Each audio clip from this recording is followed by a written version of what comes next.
नमस्कार दोस्तों। Postal promotion online classes में आप सबका बहुत बहुत स्वागत है। जैसा कि पिछली क्लास में आप लोग प्रोडक्ट एंड सर्विसेज का सिलेबस कंप्लीट कर चुके हैं, उसको अच्छी तरह से पढ़ चुके हैं। उम्मीद है कि आप लोग अपना नोट्स खुद का बनाए होंगे और उसको अच्छे से स्टडी करते होंगे। साथ ही साथ पीओजी गाइड पार्ट 1 का भी सिलेबस कंप्लीट हो चुका था। आज पीएएसए के सिलेबस के अनुसार आपका जो हम क्लास स्टार्ट करने वाले हैं वो है आईटी मॉडर्नाइजेशन प्रोजेक्ट। यहाँ से पीएएसए में बेसिकली 10 क्वेश्चन पूछे जाएंगे। इसके बाद हम लोग पढ़ेंगे फॉरेन पोस्ट, या जिसको हम पोस्ट ऑफिस गाइड पार्ट 2 बोलते हैं। दोनों एक दूसरे के अपोजिट हैं। अपोजिट कैसे हैं, इस चीज़ को देखिए, ध्यान से समझिएगा। पोस्टल जो आपका पीओजी गाइड 2 है, उसमें पढ़ना बहुत कुछ है। सिलेबस बहुत लंबा है, 205 रूल तक उसको पढ़ने हैं। आता कितने हैं? 10 नंबर से। आईटी मॉडर्नाइजेशन में सिलेबस छोटा है, पर क्वेश्चन इसमें भी 10 क्वेश्चंस 10 नंबर का पूछा जाता है। इस हिसाब से हमको इतनी ज़बरदस्त तैयारी के साथ आगे बढ़ना होगा। इतने अच्छे लगन के साथ मेहनत करेंगे तभी देखिए आगे बढ़ेंगे। आईटी मॉडर्नाइजेशन में चीज़ें बहुत कम हैं, बहुत बारीक तरीके से आपको समझना पड़ेगा। यदि आप इसमें ध्यान नहीं देंगे तो आपके समझ में कुछ भी नहीं आएगा। बहुत सारी चीज़ें इसमें याद करने योग्य भी हैं, आपको रट्टू भी बनना पड़ेगा। और साथ ही साथ यदि आप कभी भी कंप्यूटर का कोर्स किए होंगे, कंप्यूटर के बारे में बेसिक टर्मिनोलॉजी आपको पता होगी, तो इसमें आपको थोड़ा सा उस तरीके से हेल्प मिलेगा। तो फिर से बता रहे हैं कि इस चीज़ को हम बहुत धीरे धीरे कवर करेंगे और अच्छे से कवर करेंगे। एक एक चीज़ आपको ऐसा दिमाग में बैठा देंगे कि यदि आप थोड़ा सा भी मेहनत करेंगे तो आपका इसमें से 10 में से 9 नंबर 8 नंबर बड़े आसानी से आ जाएगा। और जब खूब ही मेहनत कर लेंगे अच्छे से तो आपके 10 में 10 पूरे भी बन जाएंगे। तो चलिए आइए स्टार्ट करते हैं आईटी मॉडर्नाइजेशन प्रोजेक्ट। सबसे पहले तो हम बताना चाहेंगे कि आईटी मॉडर्नाइजेशन जो प्रोजेक्ट है वो 2 सेगमेंट में डिवाइड है। कौन कौन से पार्ट हो गए इसके? IT modernisation project 1.0, IT modernisation project 2.0। अभी हम आईटी मॉडर्नाइजेशन प्रोजेक्ट 1.0 के बारे में चर्चा करेंगे। जैसे ही ये हमारा कंप्लीट होगा हम आपको 2.0 के बारे में भी बहुत अच्छी तरह से समझाएंगे।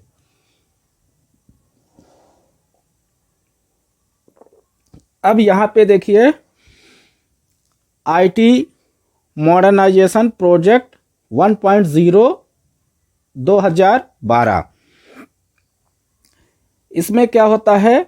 Basic terminologies related to IT modernisation project of department of post. देखिए, हमें इसकी ज़रूरत क्यों पड़ी भाई? इसमें आईटी मॉडर्नाइजेशन प्रोजेक्ट को बनाने की ज़रूरत क्यों पड़ी? पहले क्या होता था कि जब ये चीज़ें नहीं थी तो विभाग द्वारा हर चीज़ ऑफलाइन था। ऑफलाइन था मतलब डिजिटल नहीं था। डिजिटल नहीं था मतलब फुल ट्रांसपेरेंसी नहीं थी। उस ट्रांसपेरेंसी को बनाने के लिए, उस पारदर्शिता को बनाने के लिए विभाग द्वारा एक इस तरह के प्रोजेक्ट का लॉन्च किया गया, जिसके तहत हर चीज़ को डिजिटल किया गया। फिर आईटी 2.0 में थोड़ा और अच्छे से इसको विकसित किया गया, वो हम आगे समझेंगे। अभी आईटी मॉडर्नाइजेशन प्रोजेक्ट 1.0 में क्या क्या हुआ है उसके बारे में अच्छे से समझते हैं। ध्यान से सुनिएगा, ध्यान से समझिएगा। फर्स्ट पॉइंट में देखिए, cabinet committee on economic affairs CCEA, आर्थिक मामलों की कैबिनेट समिति इसको बोलते हैं। इसने क्या किया कि 22/11/2022 को, मतलब 22 नवंबर 2012 को, 12 को, 22 नहीं है वो, आईटी आधुनिकीकरण को मंजूरी दी। किसके द्वारा मंजूरी दे दी गई थी? CCEA, इसको ध्यान में रखिएगा, ये चीज़ फुल फॉर्म में आ सकता है। तो इसके द्वारा आर्थिक मामलों की कैबिनेट समिति ने 2012 में 22/11/2012 को इसकी मंजूरी दे दी। फिर इसके बाद क्या हुआ भाई, मंजूरी तो दे दी पर इस परियोजना में कुछ लागत भी आई होगी।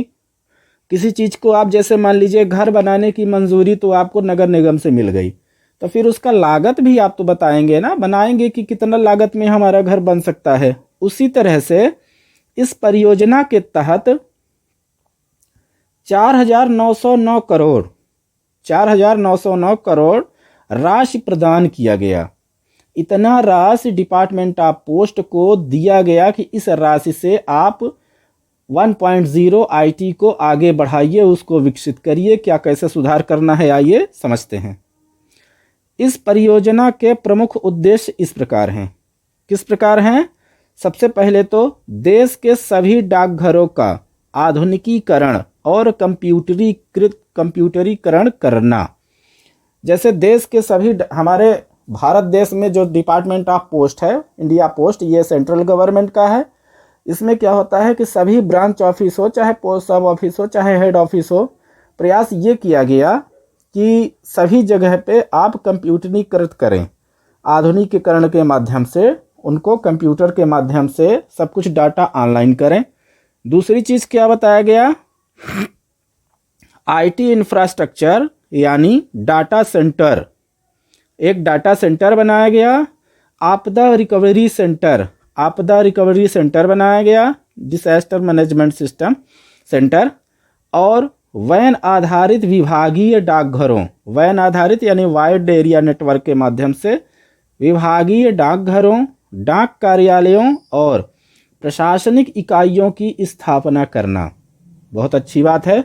अच्छी बात यह है कि इन्होंने डाटा सेंटर का इंफ्रास्ट्रक्चर बनाया, आईटी इंफ्रास्ट्रक्चर के माध्यम से डाटा सेंटर, आपदा रिकवरी सेंटर, वैन आधारित। ये हुआ कि भाई वाइड एरिया नेटवर्क के माध्यम से हमको सभी कार्यालयों को, प्रशासनिक इकाइयों की स्थापना करना है। ये चीज़ यहाँ तक पहुँची। बाद में क्या हुआ? विभाग के सभी संचालन को कवर करने वाले सॉफ्टवेयर का विकास करना, जैसे counter operation, mail operation, postal banking, insurance, finance, HR इत्यादि। बात को अच्छे से समझिएगा कि विभाग के द्वारा जो सभी संचालन होते हैं कवर करने के लिए सॉफ्टवेयर का विकास करना। जैसे कंप्यूटर तो हमारे पास आ गया, पर उसमें सॉफ्टवेयर भी तो होना जरूरी है। आप कंप्यूटर में पिक्चर देखने के लिए थोड़ी ना विभाग दे दिया है कि आप ले लिए कंप्यूटर, चलिए आप उसको रखे रहिए, उसमें मूवी देखिए। ऐसा नहीं है, गेम खेलिए, ऐसा नहीं है। उसमें क्या हुआ? विभाग द्वारा सॉफ्टवेयर विकास करना, सॉफ्टवेयर विकास किए जिसके माध्यम से वो आगे चीज़ें ऑपरेट होती हैं। चौथे नंबर पे हार्डवेयर की आपूर्ति और उन्हें नेटवर्किंग प्रदान करके देश के सभी 1,30,000 लगभग ग्रामीण शाखा डाकघरों में ग्रामीण सूचना संचार प्रौद्योगिकी समाधान की तैनाती करना है ना। अब इसको थोड़ा सा ध्यान से समझ लीजिएगा कि पहले क्या होता था कि हमारे जो पोस्ट ऑफिस थे वो 2012 के पहले तो सभी लोगों को पता होगा कि ऑफलाइन चलता था। ऑफलाइन चलता था, कुछ उसके फ़ायदे थे, कुछ नुकसान थे। फ़ायदे ऐसे थे कि भाई विभाग के ही हमारे कुछ भाई बंधु थे जो उसमें कई सारे फ्रॉड वगैरह कर जाते थे। ऑनलाइन में अब ऐसा नहीं है, उन सब चीज़ों से बचा जा सकता है। कस्टमर का ट्रांसपेरेंसी रखा गया, कस्टमर को पारदर्शिता दी गई। आगे आने वाले टाइम में देखिए, पहले मोबाइल नहीं था, मैसेज नहीं आता था। अब आज कुछ भी ट्रांजैक्शन करते हैं उसका खट से मैसेज आता है। कोई लेन देन करते हैं, आपके खाते से पैसे निकलेगा, मैसेज आ जाएगा। कभी कभार मैसेज बाद में भी आता है, पर आ जरूर जाता है। कई लोगों के पास टाइम नहीं है, आप पोस्ट ऑफिस में ना जाकर आप अपने मोबाइल से खुद अपना अकाउंट ऑपरेट कर सकते हैं। तो ये सब चीज़ें आईटी से जोड़ा गया। इसको विभाग ने ऐसा सोचा कि ऐसे करने से क्या है, हर चीज़ें डिजिटल हो रही थी, हमारा डाक विभाग ही पीछे था। तो इस तरह से आईटी 1.0 को लाया गया। अब इसमें क्या हुआ कि आईटी मॉडर्नाइजेशन प्रोजेक्ट को 8 सेगमेंट में डिवाइड किया गया। कितने सेगमेंट में, इसको समझने के लिए देखिए, इसको अच्छे से ऑपरेट करने के लिए 8 सेगमेंट में डिवाइड किया गया। वो सेगमेंट कौन कौन से हैं? चेंज मैनेजमेंट, हाँ इनके फुल फॉर्म भी आते हैं। जो हमारे 8 सेगमेंट हैं इनके फुल फॉर्म भी पूछे जाते हैं। अभी ये 8 सेगमेंट को जान लेते हैं, फिर हर सेगमेंट के बारे में अच्छे से हम पढ़ेंगे कि हर किस सेगमेंट का क्या काम है। जैसे मान लीजिए विभाग ने सोचा कि IT 1.0 को लॉन्च करना है, इसके माध्यम से अब कैसे लॉन्च करना है, क्या क्या लॉन्च करना है, बेसिक बता दिया गया। अब इन्होंने क्या किया कि 8 सेगमेंट में डिवाइड कर दिया, जिससे थोड़ा सा क्या है आसान हो जाए। क्या क्या है वो, आइए देखते हैं। Change management, CM, data centre facility, DCM, financial system integrator, FSI, core system integrator, CSI, rural hardware, RH, network integrator, NI, mail operations hardware, MOH और रूरल सिस्टम इंटीग्रेटर। 8वें नंबर पे क्या है? RSI, rural system integrator. इन 8 segments के full form बहुत ज़्यादा पूछे जाते हैं, आपको अभी रटने की ज़रूरत नहीं है। आप जब हर सेगमेंट को अच्छे से पढ़ते जाएंगे तो आपको ऑलरेडी याद हो जाएगा, वो चीज़ें दिमाग में बैठ जाएंगी। आप हमारे साथ चलते रहिए, हो गया। इसमें ज़्यादा फुदफुदा के भागना नहीं है, भागेंगे तो नहीं समझ में आएगा। आराम से समझिएगा, थोड़ा टाइम लगेगा क्योंकि सिलेबस ज़्यादा नहीं है, ज़्यादा आपको पेज नहीं पढ़ने हैं, ज़्यादा आपको सिलेबस इसमें है ही नहीं। तो इस हर एक टॉपिक को, हर एक चैप्टर को अच्छे से समझिए, हो गया। आइए स्टार्ट करते हैं। सबसे पहला चेंज मैनेजमेंट। किसको पढ़ेंगे? Change management. इसको हम फुल फॉर्म इसका होता है CM, इसका शॉर्ट फॉर्म हो गया चेंज मैनेजमेंट। इसमें क्या हुआ, स्टार्टअप देखिए पूछा जाता है। चेंज मैनेजमेंट CM किया स्टार्टअप स्टार्ट किया गया था 15/10/2012 को। लगभग सब 2012 से ही स्टार्ट हुए थे, 2012-13 से। इसमें दूसरा चीज़ क्या बोला गया है कि IT वातावरण में, डाकघरों में सभी कर्मचारियों में जो GDS हो गए प्लस साथ में जो डिपार्टमेंटल विभागीय कर्मचारी हो गए, जैसे MTS, postman, PA, SA, IP, ये सब चीज़ें हो गई इसमें। तो IT इस वातावरण में क्या किया गया, सभी कर्मचारियों GDS प्लस विभागीय की क्षमता और ट्रेनिंग करवाना उनको, मतलब ट्रेनिंग एक्टिविटी का जो काम किया गया वो चेंज मैनेजमेंट को सौंप दिया गया। अब किसको क्या काम सौंपा गया है वही चीज़ हम पढ़ेंगे। जैसे मान लीजिए आप एक प्रोजेक्ट लॉन्च करते हैं, तो प्रोजेक्ट में क्या होता है, आप एक टीम का हेड होता है, टीम के हेड होने के बाद कई छोटे छोटे आप कर्मचारी रखते हैं, उनके माध्यम से इस तरह से ही एक चीज़ें आसानी से चलती हैं और हम एक बड़े प्रोजेक्ट को पार कर जाते हैं। तो इन्होंने क्या किया कि चेंज मैनेजमेंट को क्या दे दिया, ट्रेनिंग सेंटर इनको दे दिया गया कि जो हमारे डिपार्टमेंट के हैं आप उनको ट्रेनिंग करवाइए। यहाँ पे क्षमता से मतलब है training activities are in progress by department on its own. तो जो ट्रेनिंग एक्टिविटीज़ होती थी, जो ट्रेनिंग का प्रोग्रेस था, वो विभाग को स्वयं करवाना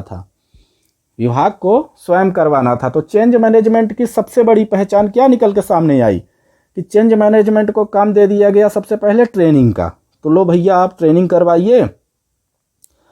प्रशिक्षण संबंधित प्रभागों में कार्यस्थल कंप्यूटर प्रशिक्षण केंद्र में दिया जाता है।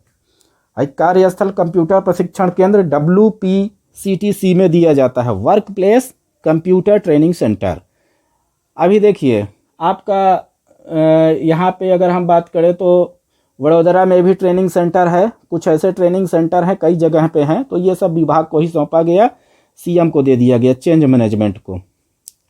वेंडर इसका कौन था? वेंडर इसका था TCS, टाटा कंसल्टेंसी सर्विसेज। कौन था वेंडर?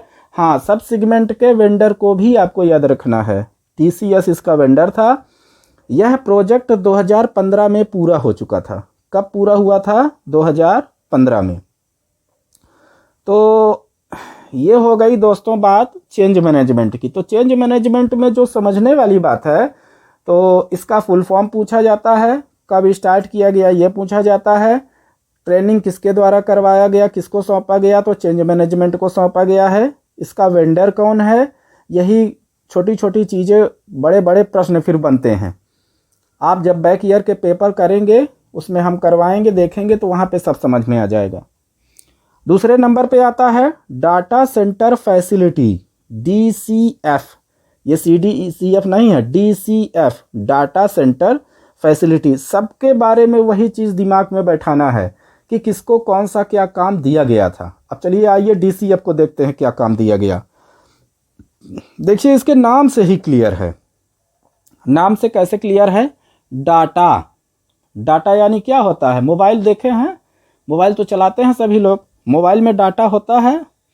डाटा, फिर दूसरा चीज़ सेंटर यानी केंद्र, फैसिलिटी यानी सुविधा, DCF। चलिए आइए देखते हैं। इसका स्टार्टअप जो किया गया था वो 28/12/2012 को किया गया था। 28/12/2012 को DCF को स्टार्ट किया गया। DCF डेटा सेंटर एक केंद्रीकृत स्थान है। ये सेंटर एक केंद्रीकृत क्या है? सेंट्रलाइज्ड एक प्लेस है, एक स्थान है जहां से IT आधुनिकीकरण परियोजना यानी IT मॉडर्नाइजेशन में CBS core banking solution, PLI mail applications and RICT में लागू होने वाले सभी एप्लीकेशंस का कार्य करेंगे।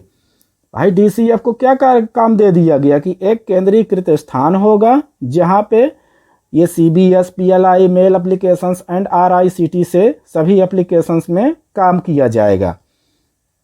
समझ रहे हैं? तो ये हो गया डाटा सेंटर फैसिलिटी का काम। फिर दूसरा अगला चीज़ क्या है? Maintenance of primary data centre. जो प्राइमरी डाटा सेंटर केंद्र बनाया गया या इसको प्राथमिक डाटा सेंटर भी बोलते हैं, तो maintenance of primary data centre for India post, इसको कहाँ पे बनाया गया है? नवी मुंबई। ये नवी मुंबई में 3 अप्रैल, चौथा महीना अप्रैल होता है 3 अप्रैल 2013 को, 3 अप्रैल 2013 को नवी मुंबई में डाटा सेंटर फैसिलिटी DCF का निर्धारण किया गया, इसको वहाँ पे लॉन्च किया गया। इसको ध्यान में रखिएगा। अब देखिए डिसास्टर रिकवरी सेंटर भी बनाना ज़रूरी हो गया। भाई DCF तो बना लिए, data centre facility. Data centre facility पहले बनाएंगे जब कोई चीज़ नष्ट होने का डर रहेगा, तभी ना उसको हम रिकवर करने। देखिए पहले कंप्यूटर बनाएंगे फिर एंटीवायरस बनाएंगे। ऐसा नहीं है कि पहले एंटीवायरस बना देंगे फिर कंप्यूटर। आप कंप्यूटर का सेटअप होगा फिर लास्ट में एंटीवायरस डाला जाता है। इसीलिए DCF बनाया गया। इस तरह से उसको याद कर रखिएगा। DCF बनाया गया नवी मुंबई में 3/4/2013 को। ये चीज़ पूछी जाती है, बार बार पूछी जाती है। 3/4/2013 को नवी मुंबई में DCF बनाया गया। और disaster recovery centre DRC at CEPT क्या होता है उसको आगे हम समझेंगे। डिसास्टर रिकवरी सेंटर, आपदा रिकवरी केंद्र 15/5/2015 को मैसूर में बनाया गया। भाई रिकवरी सेंटर भी तो चाहिए ना, मान लीजिए कुछ चीज़ रिकवर करना हो तो उस हिसाब से। तो ये 2 चीज़ें आपको उम्मीद है समझ में आ गई होंगी कि DCF कहाँ पे क्यों बनाया गया और डिसास्टर रिकवरी सेंटर DRC कहाँ पे कब बनाया गया। दोनों का डेट और स्थान आपको याद करके रखना है। 5वें नंबर पे दिया गया है, ये काम दिया गया था इनको, कनेक्टिविटी और संबंधित हार्डवेयर। भाई डाटा सेंटर फैसिलिटी को ये काम दिया गया। कनेक्टिविटी और संबंधित हार्डवेयर नेटवर्क इंटीग्रेटर विक्रेता द्वारा प्रदान किया जाएगा। भाई उसमें जो कनेक्टिविटी है और जो हार्डवेयर लगेगा, ये बोला कि अभी हम बताए हैं ना कि NI नेटवर्क इंटीग्रेटर भी इसका सेगमेंट ही है। तो उसमें क्या होता है कि कनेक्टिविटी करने के लिए और हार्डवेयर की उपलब्धता के लिए किसको काम दिया गया था? नेटवर्क इंटीग्रेटर को, कि नेटवर्क इंटीग्रेटर के माध्यम से ये 2 चीज़ें हमको प्रदान की जाएंगी। 6वें नंबर पे दिया गया है, प्राइमरी डाटा सेंटर में, प्राथमिक डाटा केंद्र में विभाग का नेटवर्क ऑपरेटिंग सेंटर यानी NOS या यहाँ पे सॉरी NOS होगा, NOC होगा, यहाँ पे S की जगह पे C होगा। तो प्राइमरी डाटा सेंटर में विभाग का नेटवर्क ऑपरेटिंग सेंटर भी होगा, है ना। नेटवर्क ऑपरेटिंग सेंटर तो ज़रूरी है, जिसका प्रबंधन भी NI द्वारा ही किया जाएगा। तो याद रखिएगा हमेशा कि जो नेटवर्क का काम है वो किसको दिया गया था, NI को, नेटवर्क इंटीग्रेटर को। समझ में आ रहा है, ये चीज़ हो गई। फिर इसके बाद डाटा सेंटर फैसिलिटी का वेंडर कौन था, हमारे धीरू भाई अंबानी जी ही ले लिए, रिलायंस। DCF का वेंडर कौन है, रिलायंस। 8वें नंबर पे दिया गया है DCF पहला सेगमेंट है। DCF ऐसा पहला सेगमेंट है जो सबसे पहले पूरी तरह से इम्प्लीमेंट हुआ था। सबसे पहले पूरी तरह से कौन सा इम्प्लीमेंट हुआ था, DCF। अब आइए चलिए नेक्स्ट चर्चा करते हैं तीसरे नंबर पे। तीसरे नंबर पे क्या बताया गया था, कौन सा है, फाइनेंशियल सिस्टम इंटीग्रेटर। किसकी चर्चा करेंगे, फाइनेंशियल सिस्टम इंटीग्रेटर। अब नाम से ही देखिए समझना है, डाटा सेंटर फैसिलिटी, डाटा केंद्र, फैसिलिटी सुविधा। सबसे पहले में देखे थे क्या हम लोग, चेंज मैनेजमेंट। चेंज यानी परिवर्तन, कैसे परिवर्तन होगा, ट्रेनिंग देगा तभी तो परिवर्तन होगा। और डाटा सेंटर फैसिलिटी में जब डाटा के बारे में बताएगा तभी तो उसका नाम पूरा हो रहा है।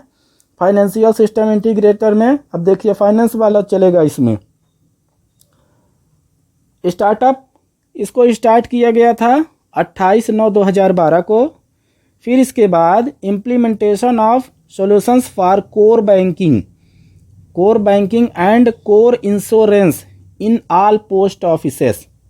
भाई देखिए, कोर बैंकिंग से भी पैसा आता है, इस तरह समझिए, कोर बैंकिंग से भी पैसा आता है, कोर इंश्योरेंस से भी पैसा आता है, दोनों से विभाग को पैसे का प्रॉफिट होता है। इसलिए जो इम्प्लीमेंटेशन सॉल्यूशन किया गया कोर बैंकिंग और कोर इंश्योरेंस में, तो PLI और CBS, ये किसको दे दिया गया, फाइनेंशियल सिस्टम इंटीग्रेटर को।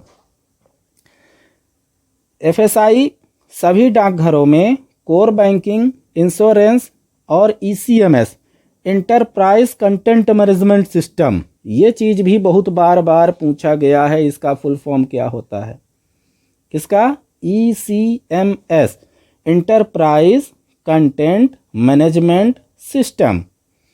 क्या क्या मिला इसमें, फाइनेंशियल सिस्टम इंटीग्रेटर में कोर बैंकिंग, इंश्योरेंस, ECMS, इनके समाधान लागू करेगा। और कई delivery channel, internet, interactive voice response, IVR, ये भी पूछा जाता है। ये हमारे डिलीवरी चैनल्स हो गए, ठीक है, जो सैप में काम किए होंगे या जो सैप फिनेकल वगैरह में जो भी विभाग का है उसमें काम किए होंगे, उनको बहुत अच्छी तरह से समझ में आ सकता है। तो डिलीवरी चैनल में हमारे हो गए internet, interactive voice response, IVR हो गया, मोबाइल बैंकिंग हो गया, ATM और SMS प्रदान करना भी किसका काम रहेगा, ये चीज़ें भी किसको सौंप दी गई हैं, फाइनेंशियल सिस्टम इंटीग्रेटर को। समझ में आ रहा है। तो फाइनेंशियल मतलब देखिए पैसा, फाइनेंस पैसा, फंड, उस हिसाब से समझिएगा कि इंश्योरेंस का काम दे दिया गया, बैंकिंग का काम दे दिया गया, कोर बैंकिंग का। अब इसमें इंटरैक्टिव IVR भी इनको दे दिए, इंटरनेट चैनल, ये सब चैनल हो गए, डिलीवरी चैनल ये हमारे हो गए। SMS प्रदान करना, ATM तो है ही पैसे वाला काम, मोबाइल बैंकिंग उससे इस तरह से, ठीक है। तो ये हो गया हमारा फाइनेंशियल सिस्टम इंटीग्रेटर के बारे में।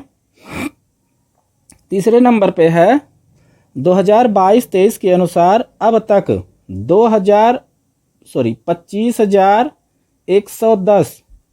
25,110 पोस्ट ऑफिसेस CBS के अंतर्गत आ चुके हैं, ऐसा अनुमान है कि 2022-23 के अंतर्गत हमारे जो 25,110 पोस्ट ऑफिसेस हैं वो CBS हो चुके हैं। इस प्रकार FSI का जो उद्देश्य था, एक सेंट्रल प्लेटफॉर्म के माध्यम से विभाग के सेविंग बैंक और PLI संचालन को एक मंच के माध्यम से कंप्यूटरीकृत करना था। बार बार वो वहीं पे ले जा रहा है कि जो इसका CBS है, सेविंग बैंक और PLI, इनको कंप्यूटरीकृत करना था, इनको ऑनलाइन करना था। फाइनेंशियल सिस्टम इंटीग्रेटर के माध्यम से। समझ में आ गया। अब ECMS, अब ECMS का भी बताए थे full form, enterprise content management system. भाई उसको फुल फॉर्म इसलिए नहीं लिख रहे हैं कि बार बार शॉर्ट फॉर्म लिखेंगे तो आप उसको सोचेंगे कि इसका हाँ ये सर बताए थे। तो ECMS के माध्यम से क्या हो गया कि 1000 ATMs, कितने ATMs? 1000 ATMs लगाए गए थे। 1000 ATMs विभाग द्वारा स्थापित किए गए थे। ATM का फुल फॉर्म होता है automated teller machine. Telling machine नहीं होता है, ऑटोमेटेड टेलर मशीन। ऑटोमेटिक भी नहीं होता, ऑटोमेटेड होता है। इसको ध्यान में रखिएगा, ये पूछता है। हाँ, कंप्यूटर का टर्म है ये। 6वें नंबर पे दिया गया है पोस्ट ऑफिस के ATM मशीन में कैश लोडिंग का काम AGS वेंडर द्वारा किया जाता है। भाई पोस्ट ऑफिस में जो ATM है, जो 1000 ATM स्थापित किए गए थे, तो अब उसमें कैश लोडिंग का काम भी तो किया जाएगा। पैसा नहीं डालेंगे तो कस्टमर कहाँ से निकालेंगे? तो जो इसका वेंडर है जिसको ये काम दिया गया था विभाग द्वारा, वो AGS को दिया गया था। इसको ध्यान में रखे रहिएगा। फिर इसके बाद ATMs are mode interoperable with banks 31/12/2016 को। बैंक के साथ ये इंटरऑपरेट कब हुए थे? ATMs हमारे 31/12/2016 को। Intra portable operable internet banking 14/12/2018 को। इंटरनेट बैंकिंग की शुरुआत कब की गई थी? 14/12/2018 को। डेट पूछा जाता है इसमें, डेट भैया पूछता है, डेट को आपको रटना पड़ेगा। धीरे धीरे एक चीज़ और है, आप जब इसको बार बार पढ़ेंगे ना तो वो चीज़ें आप खुद ही समझने लगेंगे, आपको रटने की भी ज़रूरत नहीं पड़ेगी। तो जितना रट्टा मारेंगे, जितना स्टडी मारेंगे, इसको अपने नोट्स बुक बनाइएगा, जितने बार उसको पढ़ेंगे उतनी बार आपको उतना जल्दी याद हो जाएगा। तो इंटरनेट बैंकिंग 14/12/2018 से स्टार्ट किया गया था और ATMs जो इंटरऑपरेबल हुए थे बैंक के द्वारा वो 31/12/2016 को हुए थे। मोबाइल बैंकिंग भी आया था। अभी हम बात किए थे ना इसका कि डिलीवरी चैनल जो हैं, इंटरनेट हो गया, इंटरैक्टिव वॉइस रिस्पॉन्स हो गया, मोबाइल बैंकिंग हो गया, ATM हो गया, SMS हो गया, ये सब चीज़ें इसके डिलीवरी चैनल हैं उनके, वो भी तो इसी में है, फाइनेंशियल सिस्टम इंटीग्रेटर में। तो मोबाइल बैंकिंग कब स्टार्ट हुआ था? 15/10/2019 को। कब स्टार्ट किया गया था? 15/10/2019 को। अब थोड़ा सा कुछ और चीज़ है, बहुत ज़्यादा नहीं है इसमें, इसको समझिएगा। टोल फ्री नंबर किसके लिए? ATM, debit card, mobile, internet, SMS banking. ATM, debit card के लिए, mobile banking, internet banking, SMS banking. इसके लिए कौन सा नंबर टोल फ्री नंबर विभाग द्वारा जारी किया गया था? 418004252440। इसको याद करके रखिएगा, पूछता है ये। फिर दूसरी चीज़ ये है कि 180026666868 ये general issue of India post के संबंध में अगर किसी को कुछ और जानना है तो उसके लिए आप शिकायत समाधान में इसका इस्तेमाल कर सकते हैं। ये भी टोल फ्री नंबर है। लास्ट में ये बताया गया है कि फाइनेंशियल सिस्टम इंटीग्रेटर का वेंडर किसको बनाया गया है? विक्रेता इन्फोसिस को। इन्फोसिस को ये काम दिया गया था। जैसे हमारे यहाँ आपका देखिए सैप हो गया, सैप के बाद फिनिकल चलता है, तो फिनिकल किसको दिया गया है? इन्फोसिस को दिया गया है। तो इसका जो वेंडर हो गया, देखेंगे आप कंप्यूटर में तो उसमें दिखता है, इन्फोसिस का नाम आता है। तो फाइनेंशियल सिस्टम इंटीग्रेटर किसको दिया गया है? इन्फोसिस को दे दिया गया, वो उसका वेंडर हो गया। तो फाइनेंशियल सिस्टम इंटीग्रेटर में हम लोग क्या क्या सीखे हैं? हम लोग ये सीखे हैं कि कोर बैंकिंग सॉल्यूशन और आपका जो PLI सेक्शन है, इसको पूरी तरह से कंप्यूटरीकृत करने के लिए एक चैनल बनाया गया और इस चैनल में एक डिलीवरी चैनल को भी स्थापित किया गया जिसमें internet, IVR, mobile banking, ATM, SMS इत्यादि चीज़ें हमको जानकारी मिली। कंप्यूटर कब चालू हुआ, टोल फ्री नंबर कौन कौन से हैं, ये सब चीज़ें हम फाइनेंशियल सिस्टम इंटीग्रेटर में अभी पढ़े हैं। तो 3 चीज़ें हो गई। अब थोड़ा सा इसमें एक चीज़ और आपको जानना बहुत ज़रूरी है, वो क्या है? आइए देखते हैं। हाँ देखिए, इसमें दिया गया है एप्लीकेशन हार्डवेयर सॉल्यूशन वेंडर। इसको देखिए याद कर लीजिएगा, ये सब चीज़ें यहाँ पे बताया गया है। CBS का, ECMS का, सर्वर का, जैसे CBS फिनेकल को दिया गया, वेंडर इसका इन्फोसिस हो गया, ये सॉल्यूशन है। ECMS IBM फाइलनेट हो गया, इसका वेंडर IBM है। सर्वर P 708 पे चलता है, 780 पे, इसका वेंडर IBM है। डाटाबेस ओरेकल, इसका वेंडर ओरेकल है। ATM NCR एंड AGS ये हो गया, इसका NCR AGS वेंडर हो गया। CIS मैककेमिस हो गया, इन्फोसिस को दिया गया। RICT कस्टम ऐप इन्फोसिस को दिया गया। स्टोरेज DSA8800 IBM को दिया गया। ATM स्विच नारडा ये हो गया। ठीक है, आप लोग देख लीजिएगा इसको और रट्टा मार लीजिएगा। रटेंगे नहीं तो चीज़ें याद नहीं होगी, इसको रटना पड़ेगा। अब आइए आगे हम चर्चा करते हैं कोर सिस्टम इंटीग्रेटर की। किसकी चर्चा करेंगे? कोर सिस्टम इंटीग्रेटर की, CSI। इसका शॉर्ट फॉर्म क्या होता है? CSI।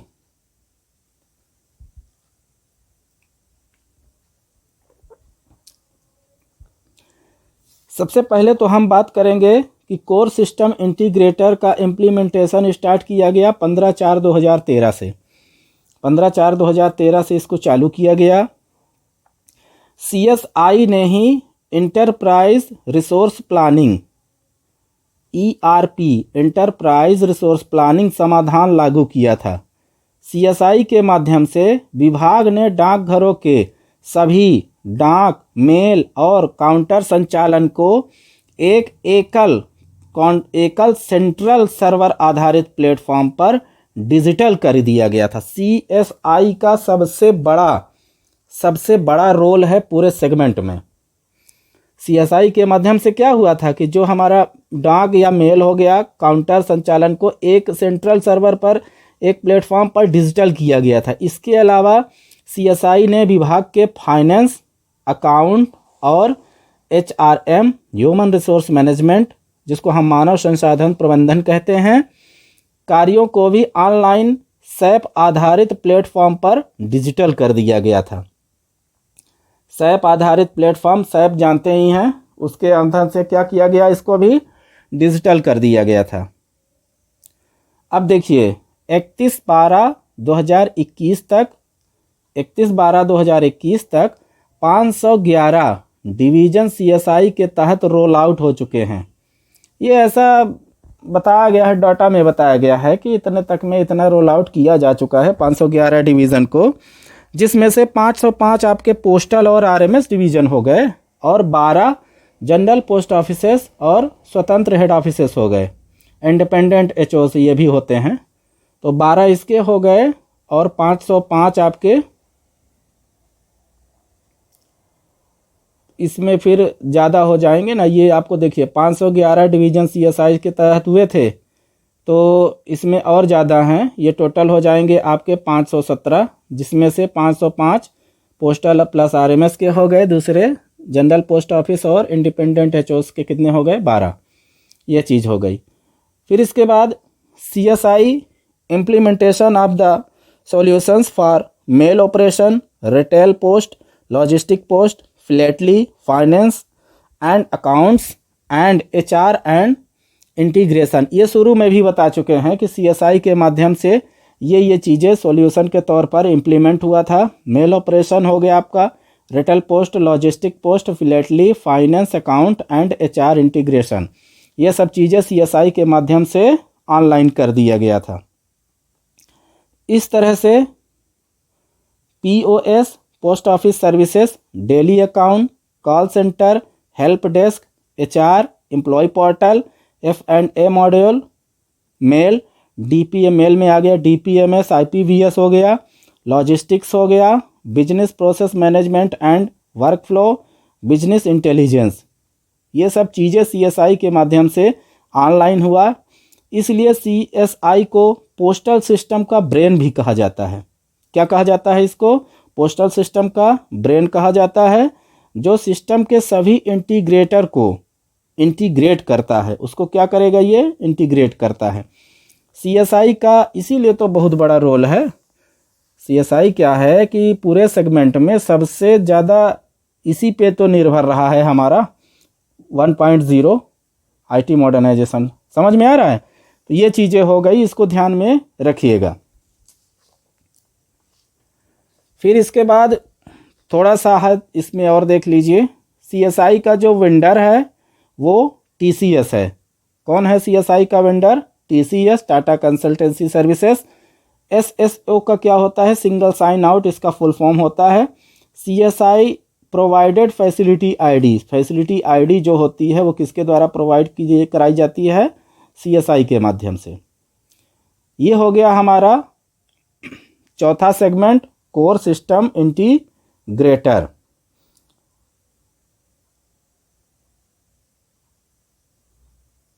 अब इसके बाद आते हैं पांचवें सेगमेंट में। पांचवा सेगमेंट आपका है नेटवर्क इंटीग्रेटर। पांचवा सेगमेंट कौन सा है? Network integrator.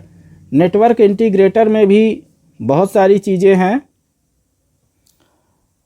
चलिए स्टार्ट करते हैं। नेटवर्क इंटीग्रेटर नाम से ही है, देखिए क्लियर, ये हर चीज़ नाम से ही क्लियर है। नेटवर्क का काम ये ज़्यादातर देखेगा। स्टार्टअप कब है इसका? 28/9/2022 को 2012 को स्टार्ट किया गया। रिपोर्ट 2022-23 के अनुसार 26,643 ऑफिसेस रोल आउट हो चुके हैं। यह वैन यानी wide area network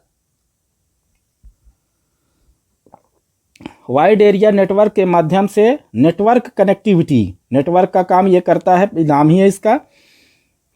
network connectivity सुनिश्चित करने और डाटा सेंटर से कनेक्शन सुनिश्चित करने के लिए प्रत्येक विभागीय डाकघर के लिए कनेक्टिविटी प्रदान करता है। नेटवर्क कनेक्टिविटी का काम कौन करेगा? एनआई करेगा, नेटवर्क इंटीग्रेटर। फिर इसके बाद sequence of flow of network की बात करें, जैसे बीएसएनएल एक्सचेंज हो गया, मॉडेम होगा, फिर राउटर लगेगा, स्विच लगेगा, फिर पीसी तक ये नेटवर्क का काम पहुंचेगा। राउटर का किसको दिया गया? एचपी के द्वारा होगा। स्विचेस किसका होगा? जूनिपर का होगा। मॉडेम किसका होगा? टीम लिंक का होगा। अब दो तरह के नेटवर्क होते हैं। नेटवर्क सर्विस प्रोवाइडर हमारे कितने तरह के हो गए? दो तरह के हो गए। ये चीज़ पूछी जाती है। नेटवर्क सर्विस प्रोवाइडर फर्स्ट जो बीएसएनएल को दिया गया है, नेटवर्क सर्विस प्रोवाइडर सेकंड जो सिफी को दिया गया है। इसको याद रखिएगा। नेटवर्क इंटीग्रेटर ऑफिसेस की कैटेगरी इस प्रकार है, देख लीजिए। ए क्लास जो ऑफिसेस होंगे वहाँ पे कम से कम 50 सिस्टम ऑपरेट होंगे। बी क्लास जो ऑफिसेस होंगे 10 सिस्टम ऑपरेट होंगे। सी क्लास में 2 सिस्टम जरूरी है। डी क्लास में भी 2 सिस्टम होना जरूरी है। ई क्लास में एक ही सिस्टम में काम हो जाएगा। मतलब ई क्लास जो आपका है वो सबसे छोटा है। ऑफिस में कर्मचारी के हिसाब से ये बनाए जाते हैं। नेटवर्क इंटीग्रेटर के मेजर प्रोजेक्ट देख लीजिए। CBS, CIS core integrated services, CSI core system integration, RICT और दर्पण हो गया। इसके ये मेन प्रोजेक्ट हो गए जिनको नेटवर्क के माध्यम से जोड़ना है। आई नेटवर्क भी तो होना चाहिए, तभी तो हमारी ये एप्लीकेशन रन करेंगे, नहीं कहाँ से कैसे होगा। सॉरी। 9th नंबर में देखिए NISG, इसका फुल फॉर्म क्या होता है? National institute for small government executives. Small government executives इसको बोलते हैं NISG।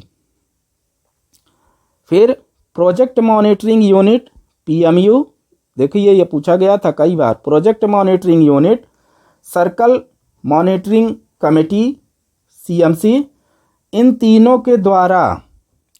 के द्वारा IT modernisation project of India के तहत CBS, CSI, दर्पण इत्यादि मेजर प्रोजेक्ट को ओवरसीज किया गया था। मतलब इसमें CBS, CSI, दर्पण, ये सब चीज़ें क्या हो गया, इन्हीं के माध्यम से, ये 3 चीज़ों के माध्यम से ही ये सब चीज़ें कंप्लीट हो पाई थी, जिनका सबसे बड़ा रोल क्या है, नेटवर्क इंटीग्रेटर का। वेंडर जो था, नेटवर्क इंटीग्रेटर का वेंडर सिफी था, सिफी को दिया गया था। ये रहा हमारा नेटवर्क इंटीग्रेटर। तो नेटवर्क इंटीग्रेटर में हम लोग क्या समझे हैं, नेटवर्क इंटीग्रेटर में क्या होता है कि कंप्यूटर्स को कनेक्टिविटी प्रदान करने के लिए नेटवर्क की ज़रूरत होती है, और नेटवर्क की ज़रूरत जब पड़ी तो हमारा इसमें मेन क्या हो गया, CBS हो गया, ठीक है, CBS हो गया और FSI हो गया। इन सब चीज़ों को जोड़ने के लिए हमें नेटवर्क की ज़रूरत पड़ी।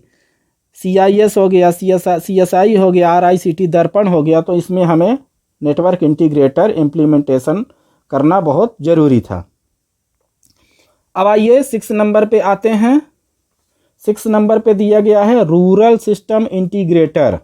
क्या दिया गया है, रूरल सिस्टम इंटीग्रेटर। RSI का स्टार्टअप हुआ था 28 फरवरी 2013 को। Implementation of the solution for integrating all the FSI CSI apps to the BO।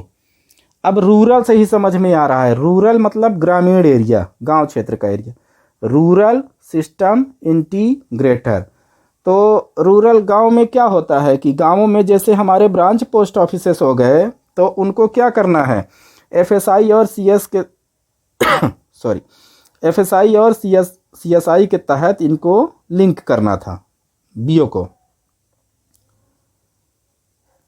तीसरे नंबर पे दिया गया है कि BO सॉफ्टवेयर मेंटेनेंस। BO में सॉफ्टवेयर मेंटेनेंस का काम इसी के द्वारा किया जाएगा, रूरल RSI के द्वारा। दर्पण application for the rural devices, दर्पण दिया गया था, RICT डिवाइस दिया गया था, सबसे पहले वही दिया गया था, बाद में मोबाइल आया है। RICT में पहले जो हमारा RICT नाम चलता था, rural information and communication technology, RICT, अब इसका नाम क्या हो गया है, दर्पण। इसको digital advancement of rural post offices for uh new India, इस दोनों का फुल फॉर्म बहुत पूछा जाता है। तो ये हो गया दर्पण के बारे में। पहले RICT के नाम था इसका, अब इसका नाम क्या हो गया है, दर्पण। यानी RSI का जो लक्ष्य है, RSI का जो उद्देश्य बनाया गया था, ग्रामीण क्षेत्रों में सभी ग्रामीण डाक सेवक डाकघरों को एक hand held device RICT device दिया गया। कंप्यूटिंग डिवाइस के माध्यम से, इस कंप्यूटिंग डिवाइस के माध्यम से डिजिटल बनाना था, पहली बार मिला था ये। उन्हें सिम कार्ड आधारित नेटवर्क की मदद से जोड़ना था, और ऊर्जा की मदद से सोलर पैनल भी दिया गया था, बाद में जमा करवा लिया गया है। उचित बिजली आपूर्ति बैकअप सुनिश्चित करना था। देखिए विभाग कितना पैसा खर्च करता है। पहले वो चीज़ लॉन्च हुई, RICT डिवाइस मिला, फिर उसको ले लिए, फिर मोबाइल लॉन्च किए, तो उसमें जो पैनल वगैरह मिला था, तो हमको तो नहीं लगा कि कभी कोई उसको स्टार्ट किया होगा। ये हो गया। यह परियोजना डाक विभाग की ग्रामीण पहुंच को बढ़ाएगी। सभी वित्तीय प्रेषणों, SB अकाउंट हो गया, RPLI हो गया, सामाजिक सुरक्षा योजनाओं के वितरण और मेल संचालन प्रक्रियाओं में सुधार करना था। भाई क्या हुआ, जब वो डिवाइस मिली थी तो उस डिवाइस के माध्यम से हम ऑनलाइन सब कुछ करने लगे। इसके पहले क्या करते थे ब्रांच ऑफिस वाले अपना लेखा जोखा बनाकर वहाँ पे सब ऑफिस को दे देते थे, सब ऑफिस द्वारा उसको कंप्यूटराइज किया जाता था। मगर जब डिवाइस मिल गया तो वो वहाँ पे आप खुद ही करने लगे, कस्टमर को एक प्रति आप खुद ही देने लगे, थर्मल प्रिंटर के माध्यम से उसका रसीद निकलने लगा। तो ये रूरल सिस्टम इंटीग्रेटर के तहत परिवर्तन किया गया। RICT परियोजना का जो पायलट प्रोजेक्ट था, पायलट प्रोजेक्ट रोल आउट, वो 17 जुलाई 2016 को मांड्या डिवीज़न में, किस डिवीज़न में, मांड्या डिवीज़न जो कर्नाटक में है, इस सर्कल के तहत, कर्नाटक सर्कल के तहत 7 ग्रामीण डाक सेवकों को, 7 ग्रामीण डाक सेवक के डाकघरों में सबसे पहले इसकी रोल आउट शुरुआत, पायलट प्रोजेक्ट की शुरुआत की गई थी। उसके बाद GDS डाकघर, ये शशि टेंट टाउन है, एसओ के खाते में हैकरे पोस्ट ऑफिस में हुआ था। शशि टेंट टाउन एसओ के ये सब ऑफिस है। जीडीएस पहला जो शुरू हुआ, पहला जीडीएस डाकघर, ये शशि टाउन, ये डाकघर हो गया, बीओ का नाम हो गया, ये एसओ हो गया। ये पोस्ट ऑफिस में सबसे पहले इसकी शुरुआत पायलट प्रोजेक्ट की शुरुआत की गई थी। 7वें नंबर पे दिया गया है कि सीबीएस प्रणाली पर पैसे की ऑनलाइन जमा और निकासी, MGNREGS और अन्य सामाजिक क्षेत्र भुगतान के माध्यम से भुगतान योजनाओं सहित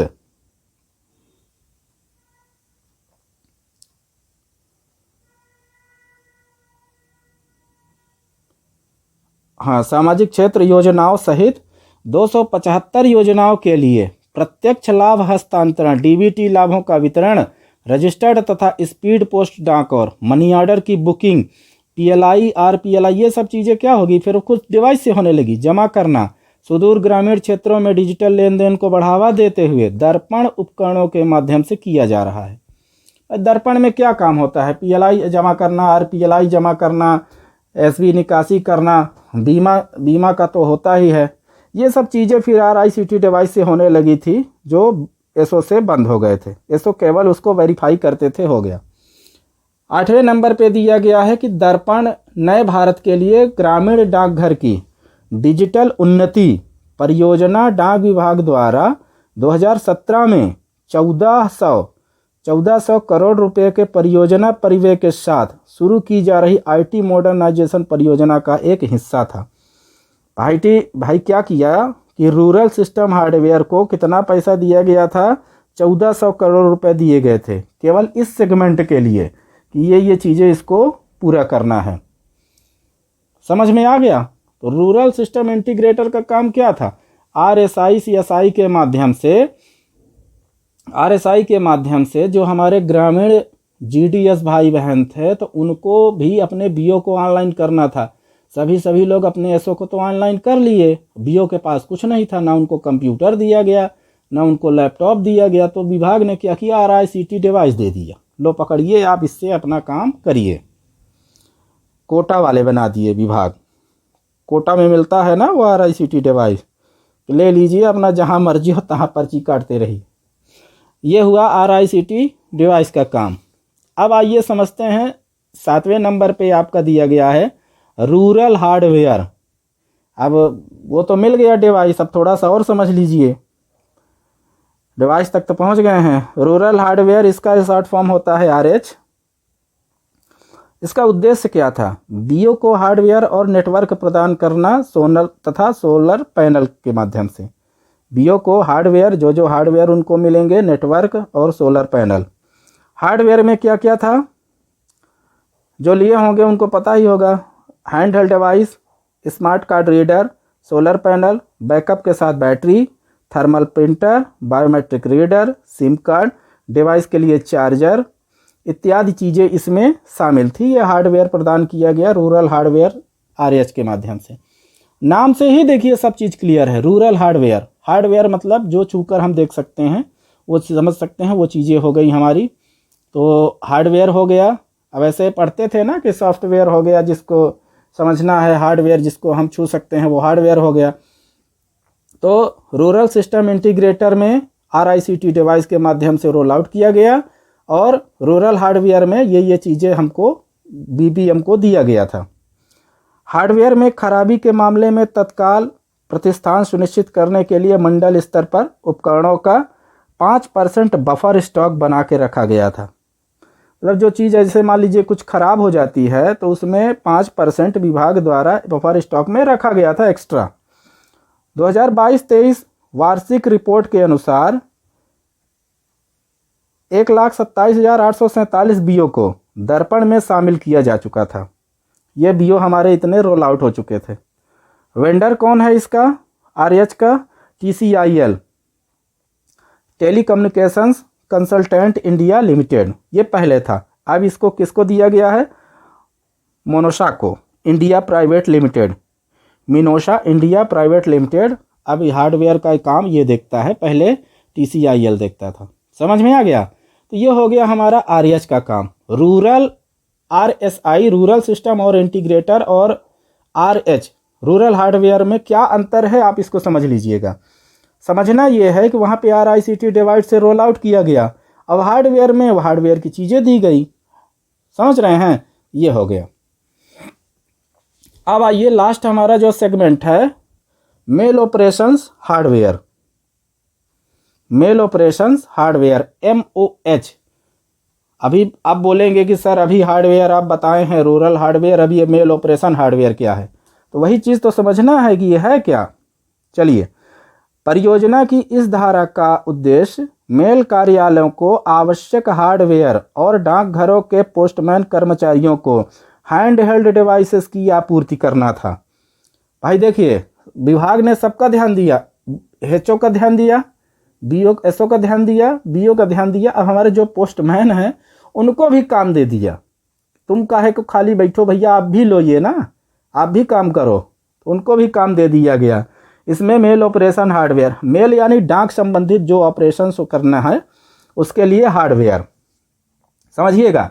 मेल ऑपरेशन हार्डवेयर माने डाक संबंधित जो आप चित्र पित्री करेंगे उसमें भी आपको एक हार्डवेयर डिवाइस मिलेगी। चलिए आइए देखते हैं।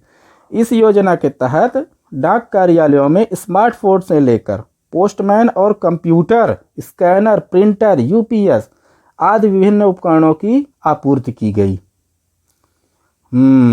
उसमें क्या हुआ था रूरल हार्डवेयर में, ग्रामीण डाक में जो BPM को ABPM को जो ज़रूरत थी वो चीज़ें दिया गया। मेल ऑपरेशन हार्डवेयर में मेल से संबंधित जो हार्डवेयर है वो प्रदान किया गया।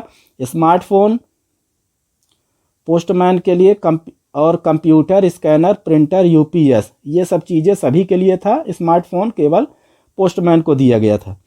सभी मेल कार्यालयों और TMO ट्रांजिट मेल ऑफिस के लिए मेल ऑपरेशन हार्डवेयर की खरीद आपूर्ति हार्डवेयर में desktop computer, printer, barcode scanner, weighing scale, tag printer, power backup device इत्यादि चीज़ें भी शामिल थी, जिसमें हमें मेल के लिए ज़रूरी था।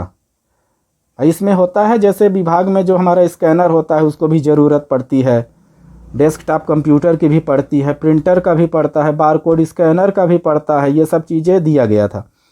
हार्डवेयर के रखरखाव और संचालन सहित हैंड हेल्ड उपकरणों के साथ 15,000 विभागीय पोस्टमैन्स की आपूर्ति की जाएगी। कितने पोस्टमैन्स की? 15,000 विभागीय पोस्टमैन्स की आपूर्ति की जाएगी। फिर भी देखिए अभी घट भी रहे हैं, अभी और ज़्यादा ज़रूरत है। वेंडर किसका था? ये मेल ऑपरेशन हार्डवेयर का वेंडर कौन था? DGS&D या GEM, ये इसके वेंडर हो गए। अब ये कौन है भगवान जाने, हम भी नहीं जानते हैं, आप इसको याद कर लीजिएगा क्योंकि ये विभाग में कभी पूछ लेता है कि वेंडर कौन था इसका। अब DGS&D GEM, ठीक है, ये हो गया आपका rural mail operation hardware. Mail operation hardware में और रूरल हार्डवेयर में यही अंतर है। तीनों में समझिए तो बताएं, पहले थोड़ा सा 2 मिनट और समय दीजिए। Rural system integrator, rural hardware, mail operation hardware. Rural system integrator में हम क्या देखे थे कि वहाँ पर RICT डिवाइस दिया गया, दर्पण उसके बारे में दिया गया, बताया गया। रूरल हार्डवेयर में जो ग्रामीण डाक पोस्ट ऑफिस है उनको कौन कौन से हार्डवेयर में ज़रूरत पड़ी, पैनल हो गया, प्रिंटर सिंटर, सब ये चीज़ें बताया गया। मेल ऑपरेशन हार्डवेयर में मेल के लिए, डाक को पूरा करने के लिए क्या क्या चाहिए, पोस्टमैन को मोबाइल दिया गया, printer, barcode scanner, computer, power backup device, ये सब चीज़ें मेल ऑपरेशन हार्डवेयर में दिया गया। इस तरह से हमारा IT मॉडर्नाइजेशन प्रोजेक्ट का 1.0 कंप्लीट होता है। 1.0 में हम 8 सेगमेंट के बारे में जाने हैं। उस 8 सेगमेंट को उनके नाम के आधार पर ही आप अच्छे से पढ़िएगा, पूरा समझ में आ जाएगा। यदि आप हमारा ये क्लास देखेंगे अच्छे से, ज़्यादा भड़बड़ाइएगा नहीं, ज़्यादा बहुत भड़बड़िया के आगे नहीं भागना है, धीरे धीरे काम करिएगा, धीरे धीरे समझिएगा उसको। हर एक चीज़ एक एक पॉइंट में प्रश्न छिपा हुआ है। इसलिए IT सेगमेंट का जो 8 ये जो सेगमेंट है 1.0 का, ये बहुत ही महत्वपूर्ण है, ठीक है। तो आप इसको देखिए, जो 8 सेगमेंट है फिर से उनको मैं बता देता हूँ कौन कौन से थे। चेंज मैनेजमेंट, ट्रेनिंग के पर्पज से था। डाटा सेंटर फैसिलिटी, भैया डाटा सेंटर स्थापित किया गया। फाइनेंशियल सिस्टम इंटीग्रेटर, फाइनेंस भी चलिए। कोर सिस्टम इंटीग्रेटर, ब्रेन ही था वो सेगमेंट का। रूरल हार्डवेयर बता ही दिए। नेटवर्क इंटीग्रेटर क्या था, नेटवर्क कनेक्टिविटी के लिए। मेल ऑपरेशन हार्डवेयर क्या था, आपको जो मेल संबंधित जो हमारे चाहिए, कंप्यूटर, डेस्कटॉप, प्रिंटर, स्कैनर, ये सब हो गए। रूरल सिस्टम इंटीग्रेटर में आपका क्या क्या हो गया, हैंड हेल्ड डिवाइस के बारे में बताया गया है, RICT डिवाइस के बारे में। तो ये चीज़ें हमारे एक साथ फ्लो में चलेंगी। आप इसको अच्छे से देखिएगा और बहुत बढ़िया से समझिएगा। नहीं समझ में आएगा तो हमको कमेंट बॉक्स में बताइएगा। तब तक के लिए चलिए, आपका ये क्लास 1 क्लोज होता है। अब इसके बाद हम इसमें IT मॉडर्नाइजेशन 1.0 में ही आपका सेकंड लेक्चर लेंगे। फिर इसके बाद एक लेक्चर आपका और होगा जो IT मॉडर्नाइजेशन प्रोजेक्ट 2.0 का हो गया। इस तरह से IT मॉडर्नाइजेशन प्रोजेक्ट में हम 3 क्लास अटेंड करेंगे, 1, 2, 3। इन तीनों को अच्छे से कवर करना है। तब तक के लिए धन्यवाद बहुत बहुत सुनने के लिए, देखने के लिए। अब क्या कहें, जब तक सिलेक्शन नहीं हो जाता है तब तक धन्यवाद ही कहते रहिएगा। ठीक है, चलिए, बहुत बढ़िया।